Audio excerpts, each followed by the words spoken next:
They told me for years there was no money in podcasting. Well, they were all wrong. Please tell me what the Great Boys Club is, what you do, and how that got started. Look, man, gentlemen represent education and transition is what that's for, right? And so you think about Texas A&M, College Station.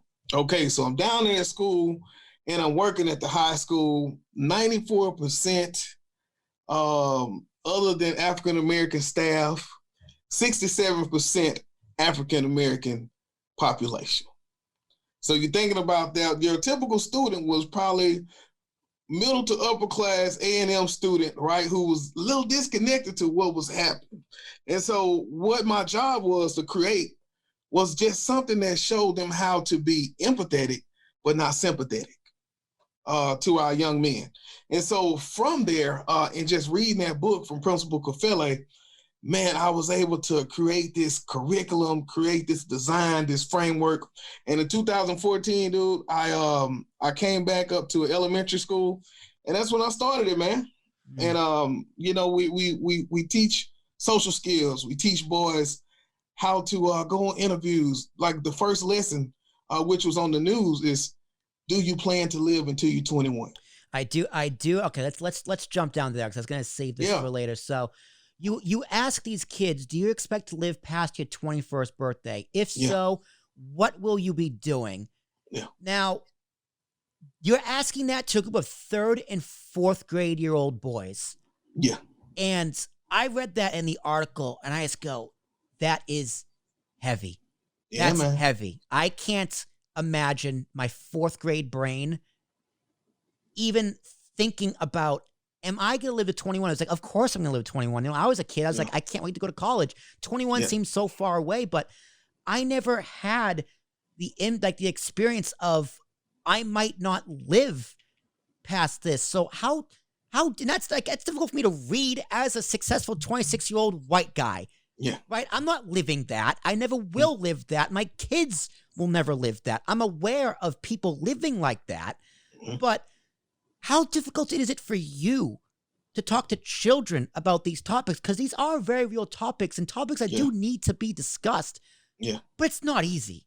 No, it's not easy, but the thing is, it's a reality, right? Mm-hmm. When I was 12, I was driving my mom's car, and my brother was in the back seat. He was 8. Some people shot through the back window. Bullet went from window to window, just past my little brother. So I'm 12, he's 8. That's a reality that we wouldn't have seen 21. And so when I talk to these kids, then it's coming from a place of experience. And so then being able to ask those questions of how many people have seen somebody go to prison, or how many people have seen somebody that they know that's younger than them be killed. And the reality is, everybody raises their hand, man. Like, they know somebody either went to jail, and that's not that old. And so then that's how those conversations happen. But it's because it's already relatable. Mm-hmm.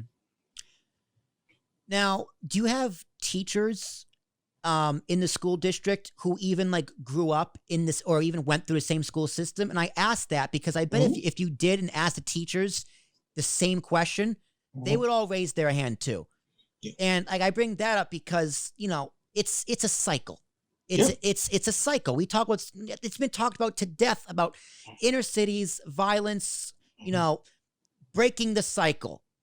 And is that something you teach your kids, saying you got to break the cycle? Here's how. Yes, that's it, man. So how do you break the cycle? What's the secret? Teaching them how to have a conversation. Yeah. Right. Calming strategies. But moreover, the biggest thing is how to communicate. Don't stunt the emotionals. Try to pull them out and show them what to do with them, because they're gonna be there. And it's either they can have something in their toolbox to say, I don't hit people, I don't cuss out people, I talk to somebody about it in a calm manner, or we can have them say, all I know is to grab my gun and it's time to be a head buster. Right? We got a choice in which one we want them to do. But I think at the age I'm at, especially, those skills have to be taught. And that's what we do, man.